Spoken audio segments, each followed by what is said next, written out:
Walipofika katikati ya Nyali Bridge, wakajaribu kuwasimamisha, wakatoa bunduki na kuanza kuwapiga marisasi.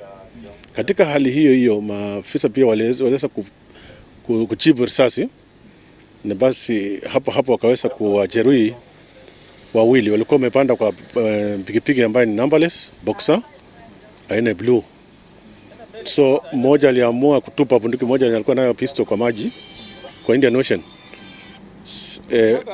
Wakarecover AK-47 ambayo ni bonoko, ambayo ni mwikizo na panga, na vile wakapatikana na 10,000 katika private parts sao.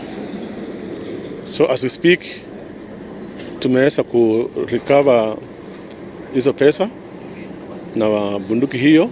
Ingine nyeko kwa maji, bado tunatafuta vile inaweza kutafutwa kutoka hapo kwa maji.